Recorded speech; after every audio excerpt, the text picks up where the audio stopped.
Fellow armchair generals, this is Gamer 1745, and we're back to 1942, September 1942. And I intentionally did not specify what date it was as I saw it there. Yes, and we are stomping the Soviets, so turn that down a bit.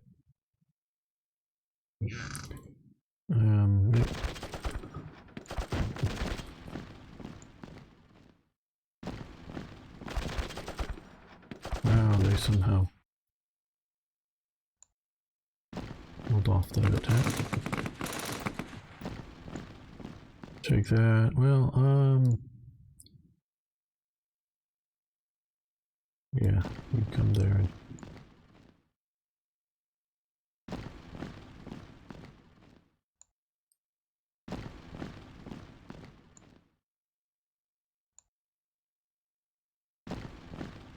try not to force march, and I'll use up the full. That wasn't maybe.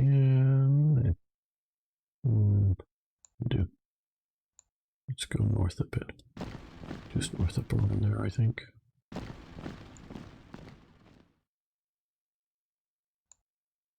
At the moment, I'm not in a big hurry to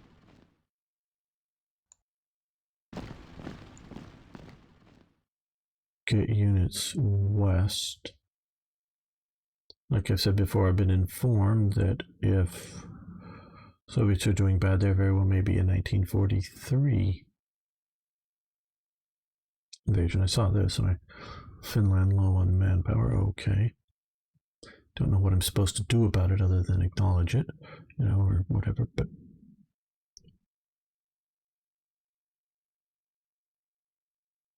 isn't too much more if we can do anything to deploy. Oh, we have a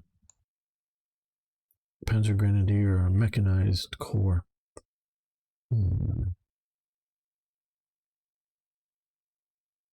Yeah, we'll deploy that. Let's deploy that there.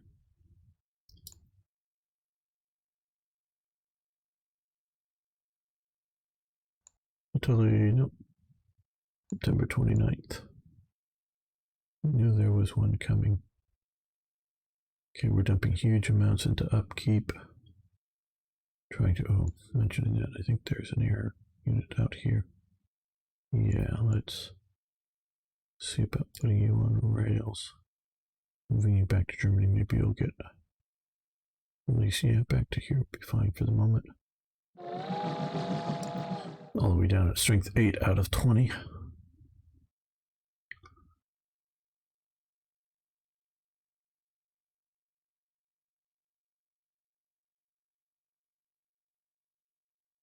Well, I don't know that just simply taking more ground is useful. Out here, way down here.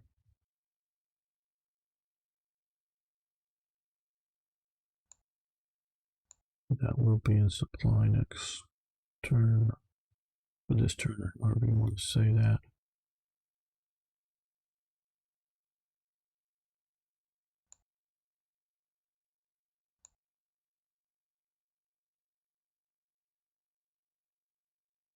Okay, well, that popped up. That isn't nice. Not nice of them at all.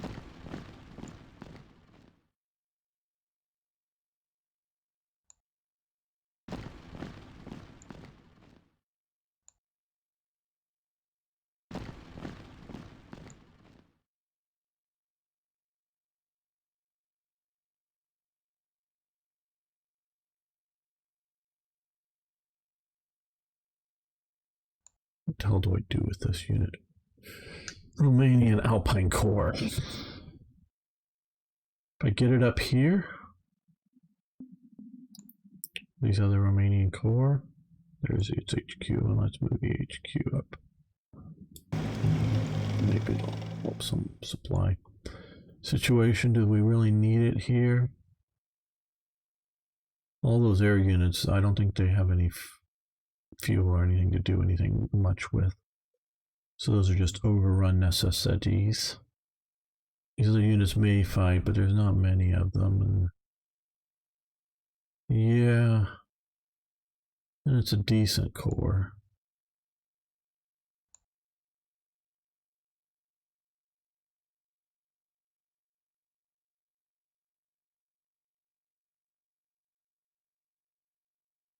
Okay, we'll occupy.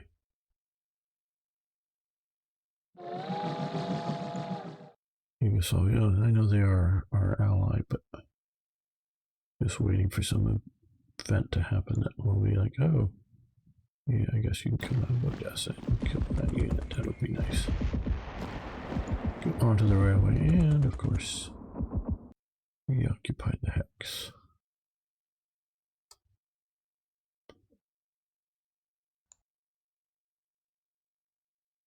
Yes. Producing no more units, I know that.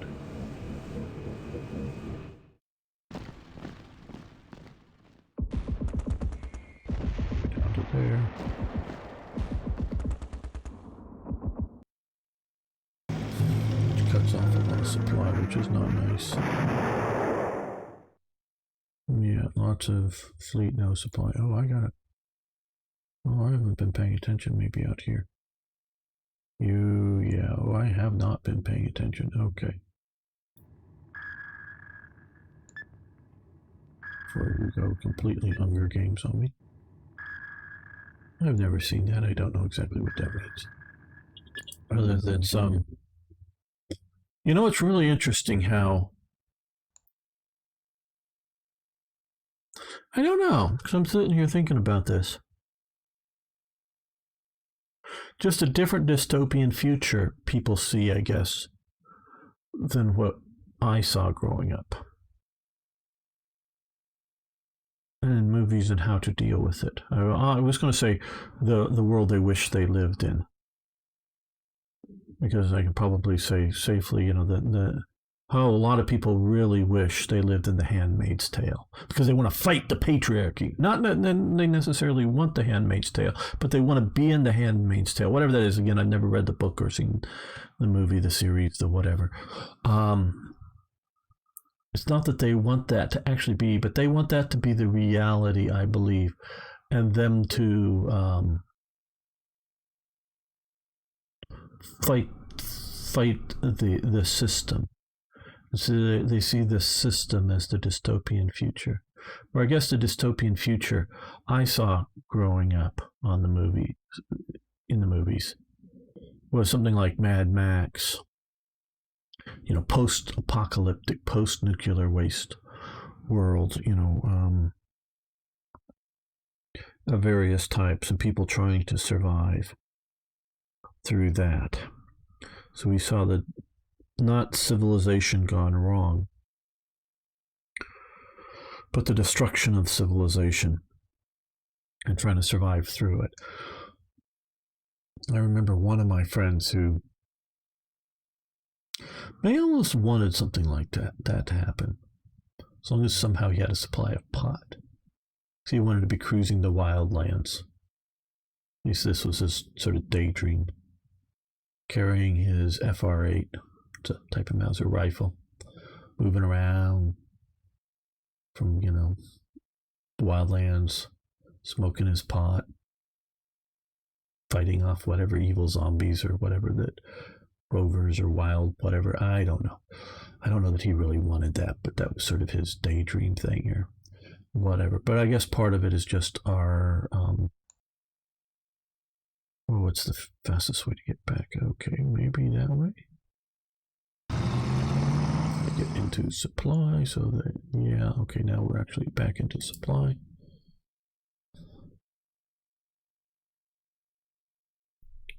But no, I've never wanted to live in a Mad Max world.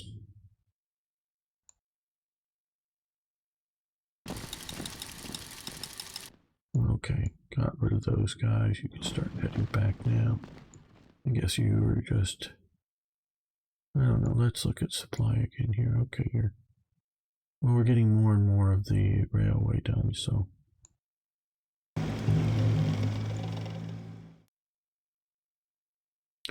Better and better supply. I don't know, these guys are keeping supplied. Well, they've cut that off there. which is, again, not nice of them. They're supposed to be nice, aren't they?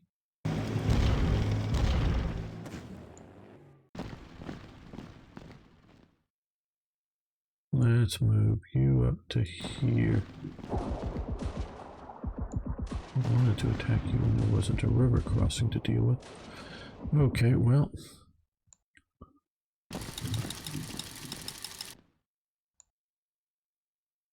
That will sort of connect the railways up to here.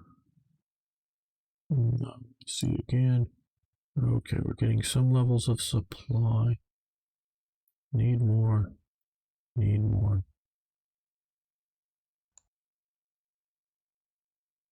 Might as well move to there. Might as well move to there.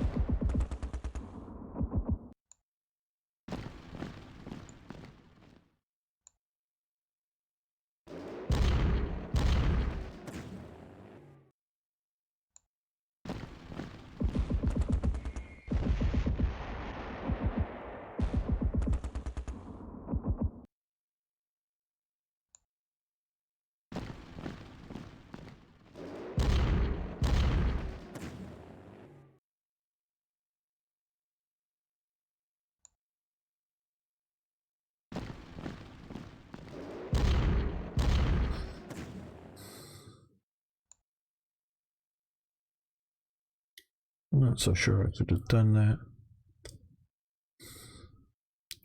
Okay, to be quite honest with you, fellow armchair generals, I only have one thing that still sort of interests me in this game at this point. Not talking about WarPlan generally, I'm talking this particular game of it, is what we may see out of an Allied invasion.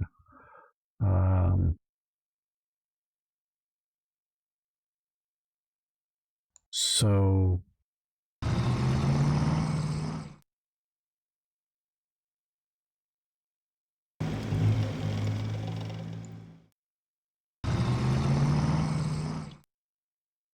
because, yeah, we still have battles to be fought, of course, here.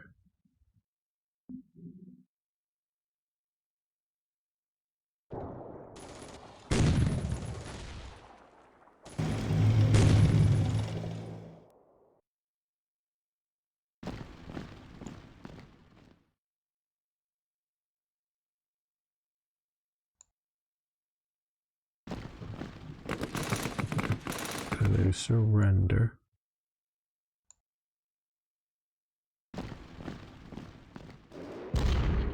They surrender. Nice of them to do so.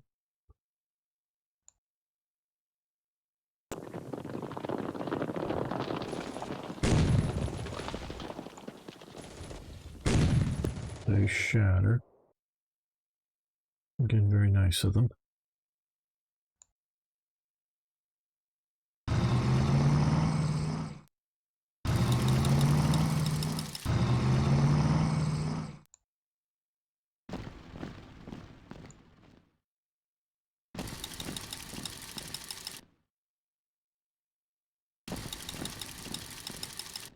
Yeah, basically they're out of action points.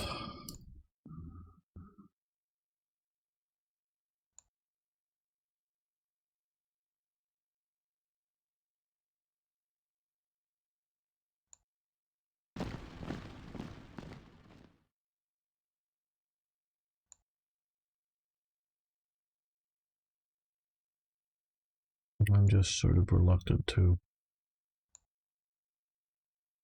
send more units very deep without supply. I want to keep some pressure up on these guys.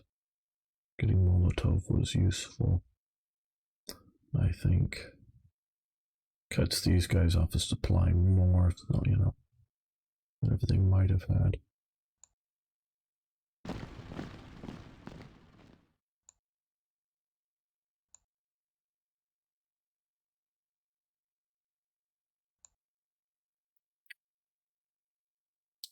coming through this rail connection. There might presumably a little bit of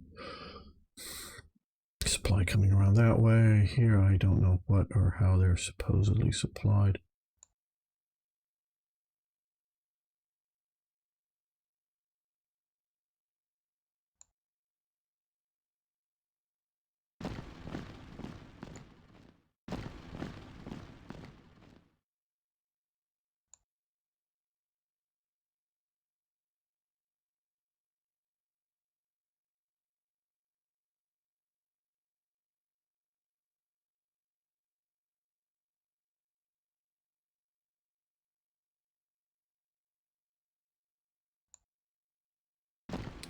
Because chasing down remnant Soviet forces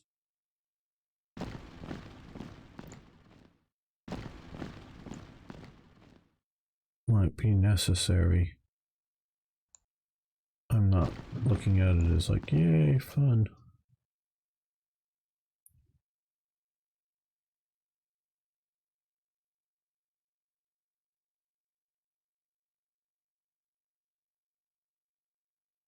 Yes, still battles to be fought, no doubt. But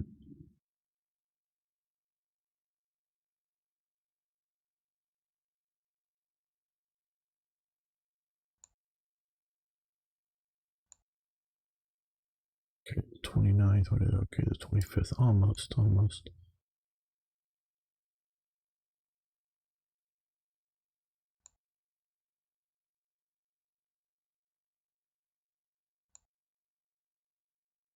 They've done what they could to get to the coast.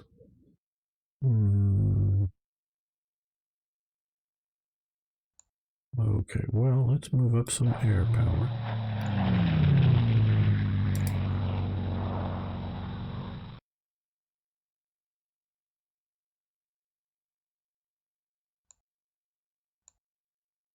Just wondering if there was like a...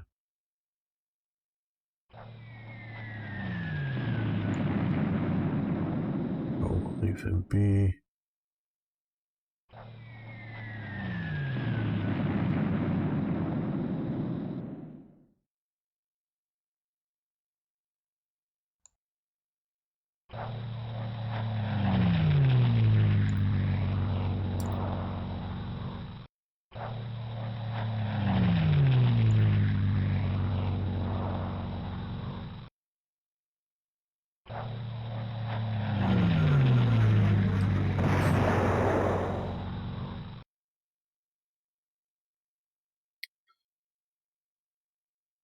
I'm not expecting another naval invasion. Doesn't mean there isn't one on the way for in North Africa.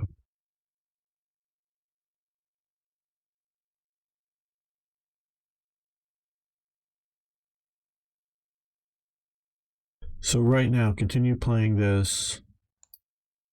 Get and hold off the next the major continental invasion. Continue to crush the Soviets. But once I,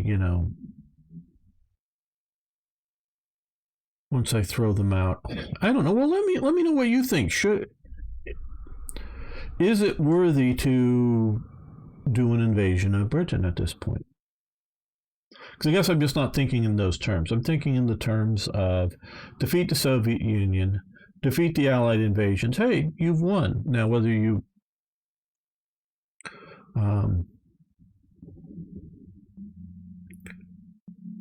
you've won the war in total, I don't know.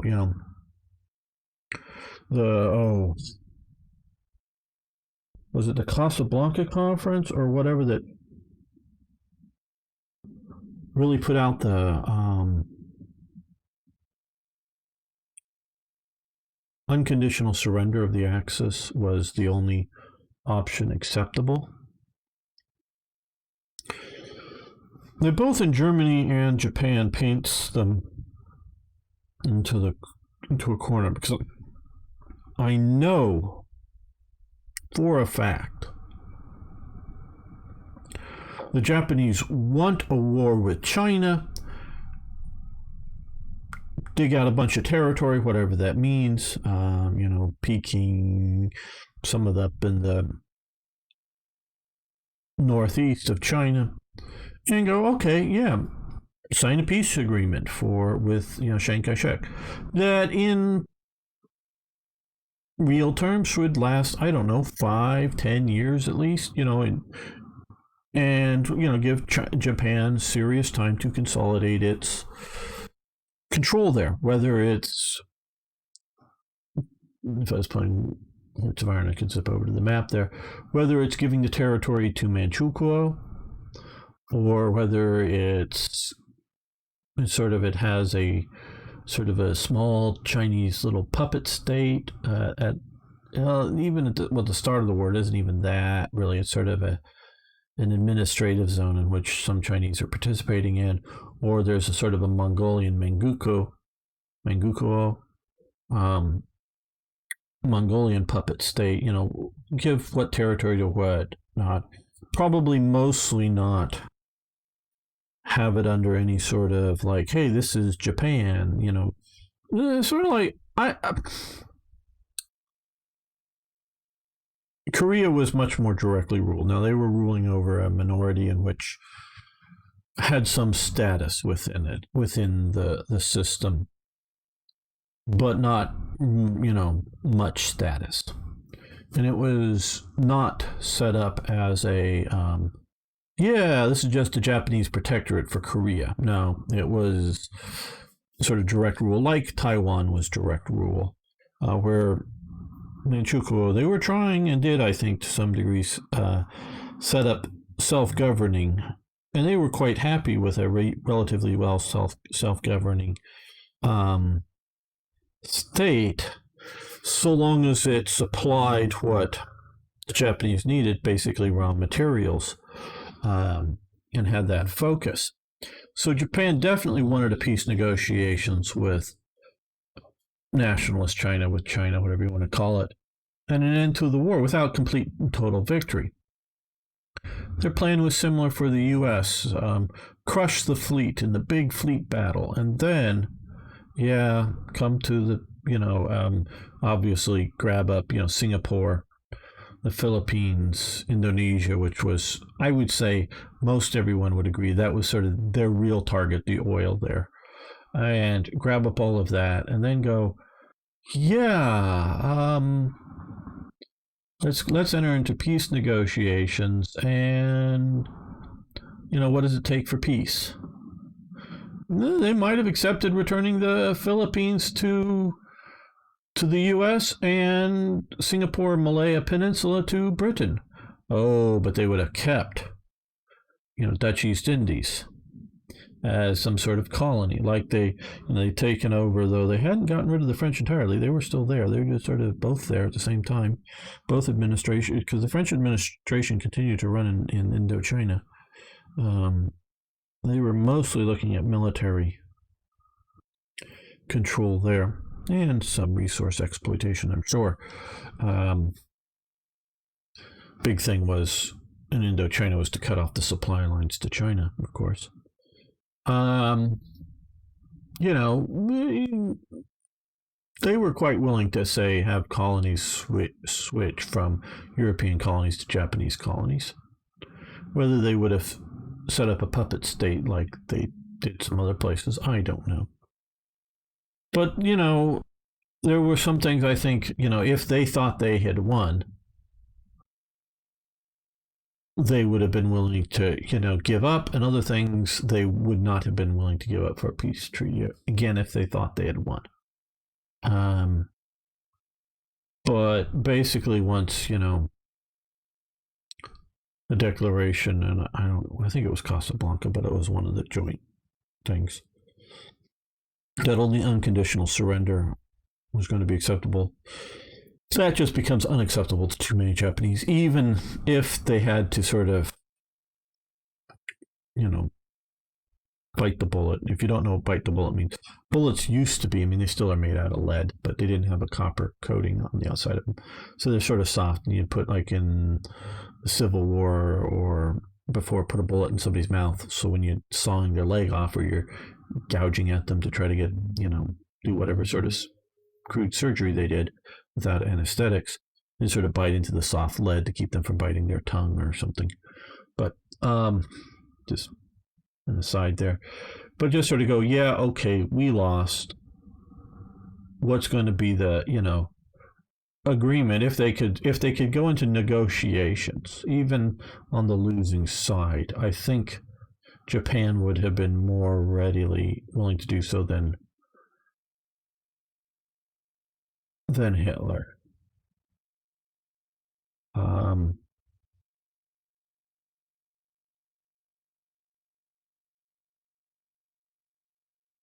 Because I think even was it this?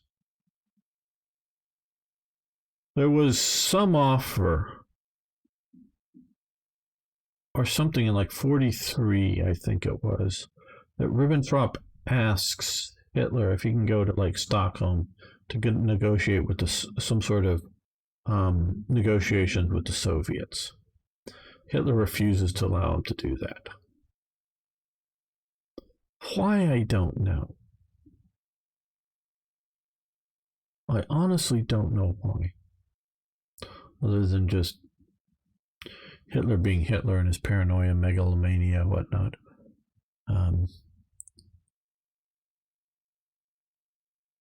Because I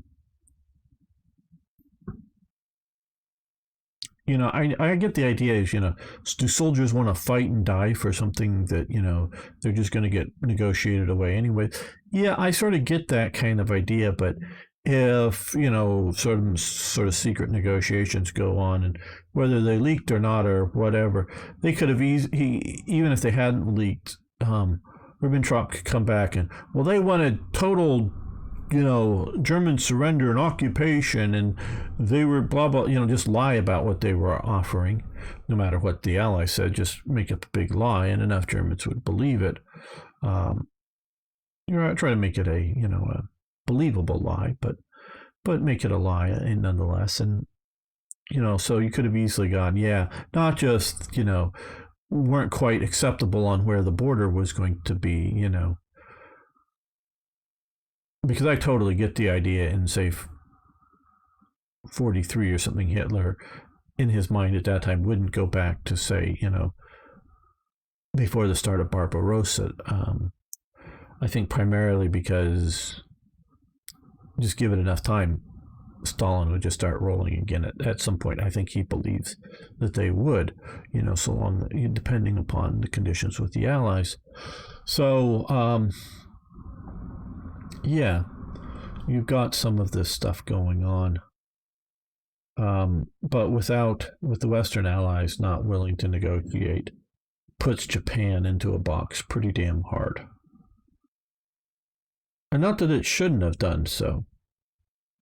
And I totally get where the Allies are coming from, is because you have the First World War, and this is part 2. And we're not going to put up with a negotiated settlement on any of these fronts. It's over. We're occupying you fully everywhere. We're reshaping your countries to our likes and wants. So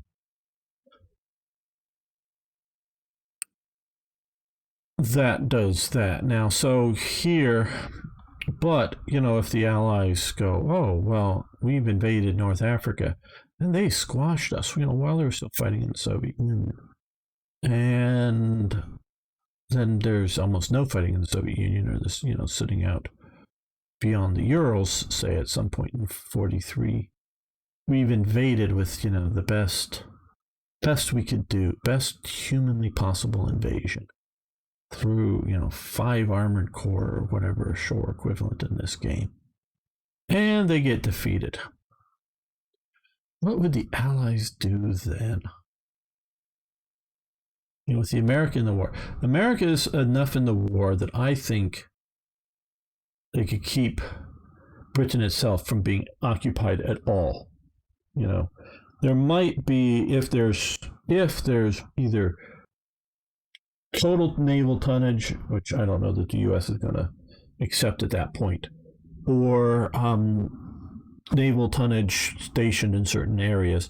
There might be a few, inspectors of peace commission like that, but not a whole lot running around, German people running around Britain. So we're not looking at that.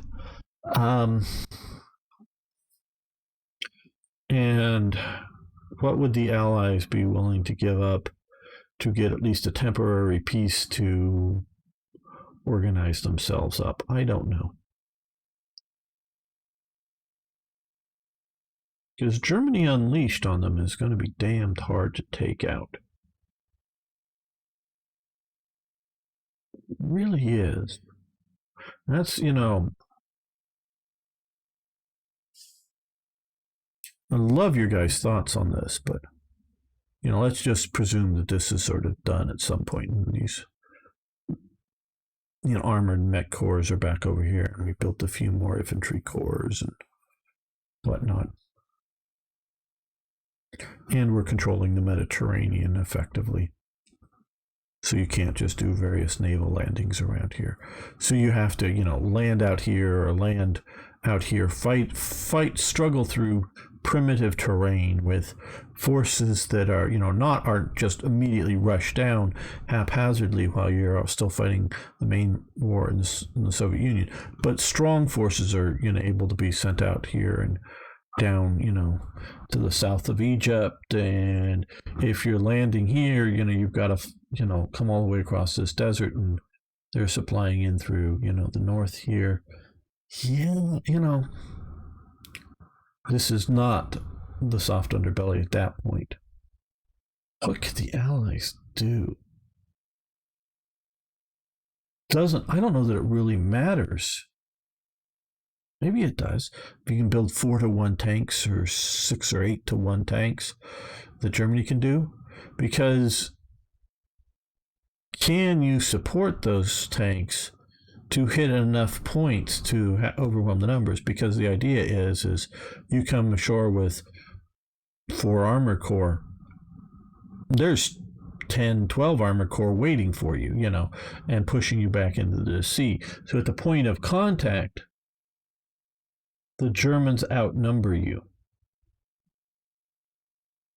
Maybe not outnumber, in the number of tanks,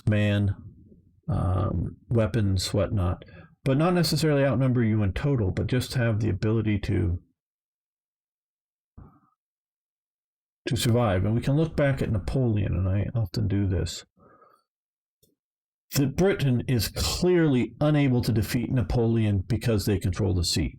I mean, they utterly defeat Napoleon at sea and make it so that post Trafalgar, which, they defeat the combined Franco-Spanish fleets, that there is no longer any challenge by the French for control of the seas. Yes, the French still have ships of the line. Yes, the French are still building ships of the line. They're, in places like Brest, where they actually do have a fair-sized inland. Don't know. It shows up. No, not that's not what I want. This does sort of here fair-sized inland waterway. Because during the whole time there's a constant fleet of British ships right off there. Exercise in there, and you can sort of exercise out here because, well, at least when Nelson's alive prior to Trafalgar, they want to keep the fleet either out here at sea where they can't see them, or like hanging back at Corsica or someplace, or Sardinia or whatever, because he doesn't want to, unlike his orders, tell them to, post blockade it actually at Toulon, which is in this area here.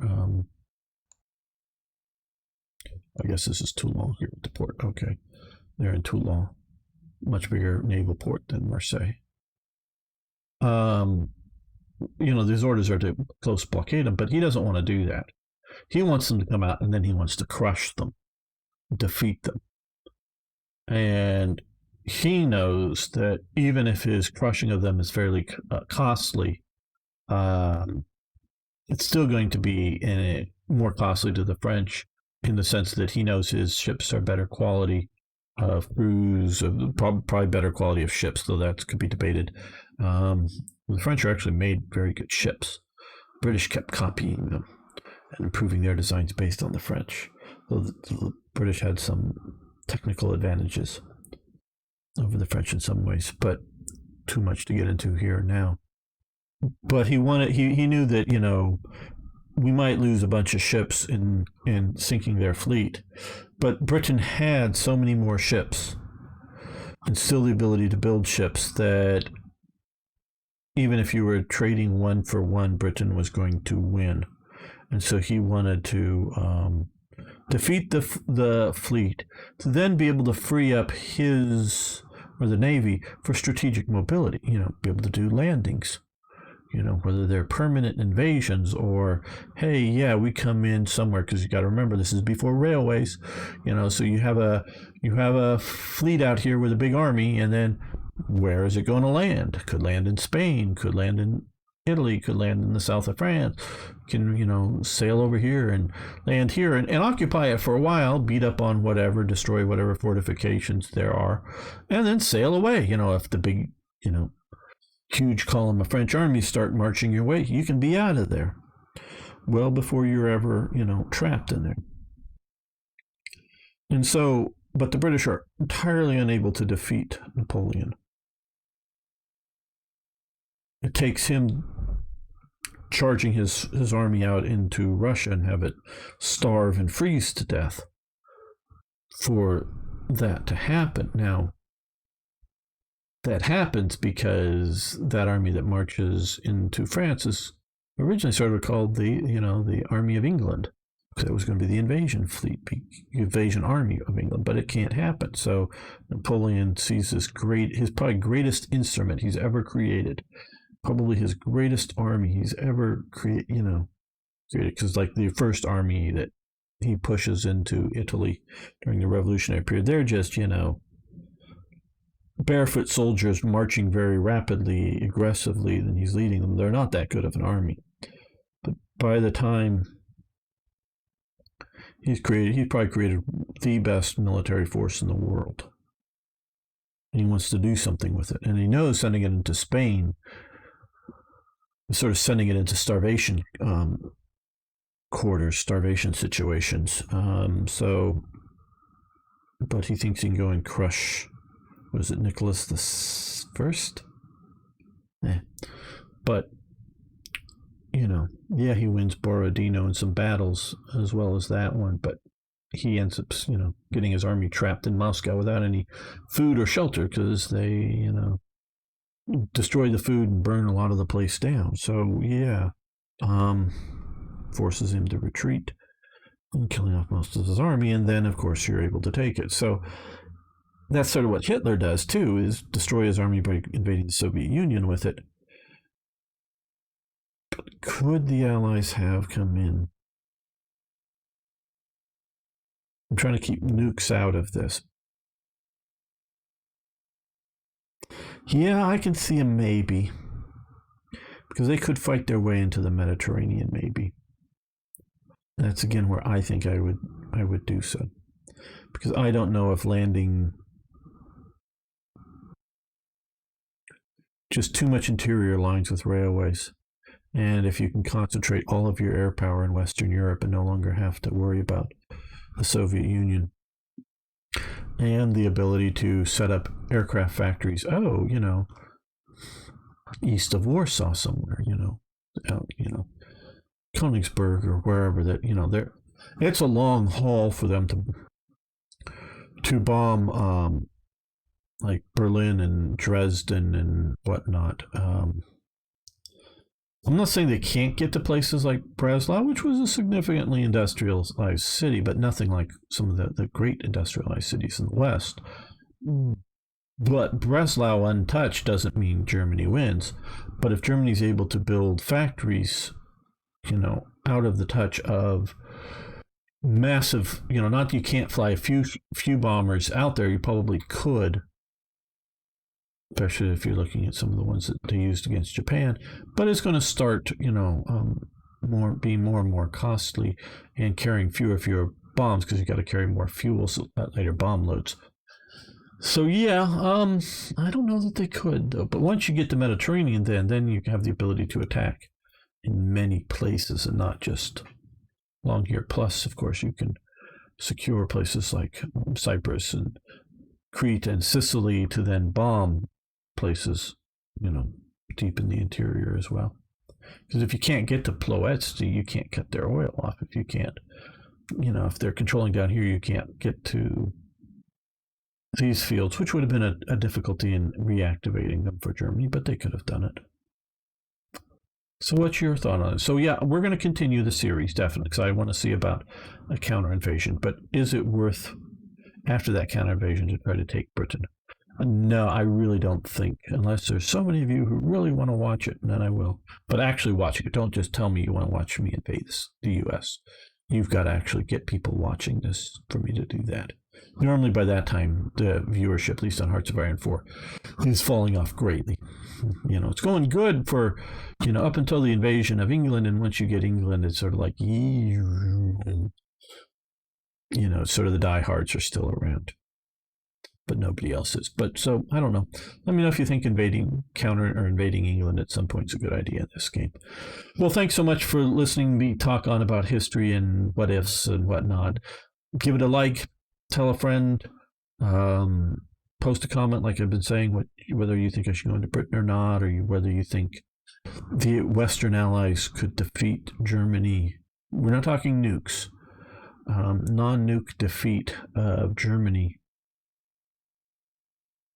once the Soviet Union is defeated, and you've had a year or so, not just like, oh well, we finally did it in 45 and oops, they've already invaded us in 1940 or 44, I mean, and are pushing deep in by the time 1945 happens, and the armies are still stuck there. But yeah, okay, thanks so much. See you next time for more historical gaming.